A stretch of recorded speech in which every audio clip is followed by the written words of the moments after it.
Hello, so this is a daytime video where I filmed a lot of stuff during about a 25 Celsius day with the FLIR Scout. You can see the time on the bottom of the screen and that's actually correct, so most of this was filmed about 20 to 2 in the afternoon. So what you'll see in this video is mostly it being obviously used during the daylight and where the ground is actually very hot, and this becomes very interesting because you'll see that certain things like animals on the ground are very hard to see with the FLIR, even if they're easy to see with the human eye, because the ground is hot, so it hides their body heat quite well. So what I'm going to do is mostly leave this video quiet, maybe with a bit of ambient music in the background, but then when I have an interesting clip to talk about something, I'll talk about it. So you can see that there's a crow on the wire here, and obviously that's very visible because the sky is colder than the ground and objects around it which have absorbed heat, so you've actually got, you know, the crow that's visible. A lot of footage in this video, which we'll be seeing now, is just me scanning bushes and trees just to see what they look like with the FLIR and see if I could spot any squirrels or, you know, songbirds or anything sat in them. But I'm just going to leave all the footage in this video because I think some of it may interest people if they just want to see what the FLIR looks like in certain conditions, because lots of YouTube sort of videos on the FLIR kind of just show the really cool stuff with it and not so much the generic, what it looks like if you're just sweeping it around. You also see some insects and things flying past the FLIR as well, so they do actually show up, but they're pretty much just air temperature, sort of, you know, 25 or as I said, roughly in this video. So now this clip just coming up is very interesting. You can see two crows on the wire, and if you look very closely, you may see a crow wandering in the field. However, because it's on the ground, which is warm, it's very, very difficult to see it. You might only notice the movement from it. The two crows on the wire, very, very obvious, as you can see. But as I pan the camera around, you may spot the one on the ground. To the human eye, this crow is very, very obvious, but to the FLIR, not so much. Again, as people are asking me in another video, if you want to try and hide from somebody with a thermal camera, your best bet is getting close to objects at a similar temperature to your body, sort of heat. That way, it's harder for the FLIR to distinguish you from the surroundings.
Now in some of these clips what I'm actually doing is looking for squirrels and shrews and things like that in the tree line, because you could see them, hear them with your actual senses, but obviously being a hot day it's quite hard for the FLIR to pick them up.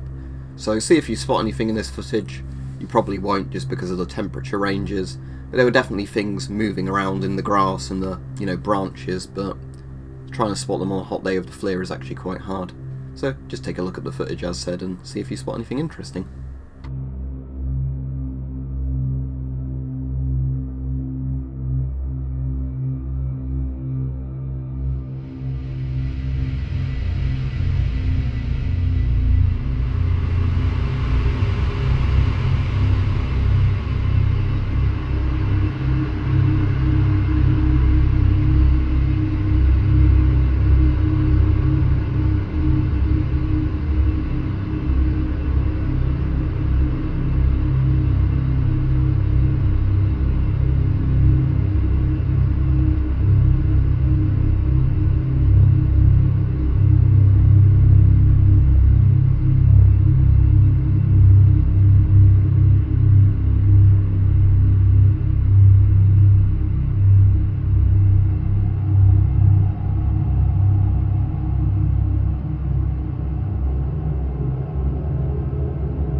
So when I'm scanning along this field, you'll see two bright white dots there. Those are the signal boxes and the lights for a railway line. So the thing with that, they've got electrical current running through them, so they're actually really warm. In a moment you'll see a train go past as well, and you'll notice that when the train goes past, the engine is obviously very warm, because that's got an actual engine in it, and you'll notice with the carriages only the wheels are warm, because they're only the bits generating heat from friction on the actual rail line. So that's just kind of an interesting thing with how you can see which bits of a vehicle produce the heat and which bits don't.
Throughout this video you'll see various clips of planes. The main reason I was filming planes was to prove that you can obviously see far beyond 100 yards with the thermal sensor if the object is big enough and hot enough.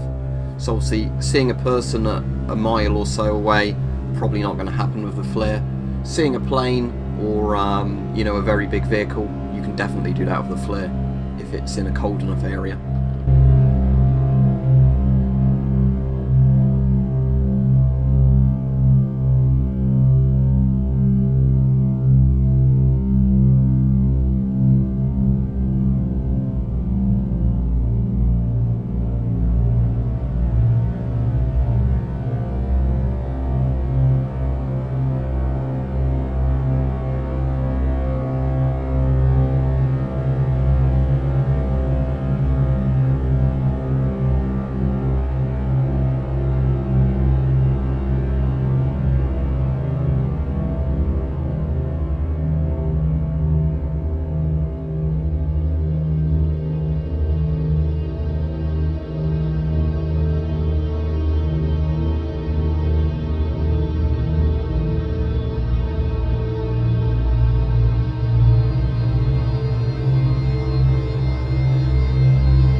Now again, with the cars and vehicles, you'll notice that the wheels are hot and the engines are hot, but for the most part you won't see much else other than that.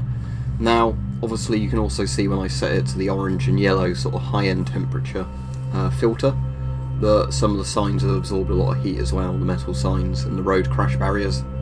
So again, if you did this at night and it was colder, or just a cold day, you'd notice that there'd be more heat being shown by the vehicles compared to the surroundings. But as this is done during the day, obviously some components on the cars aren't all that hot compared to the metal that's been absorbing the sun all the day.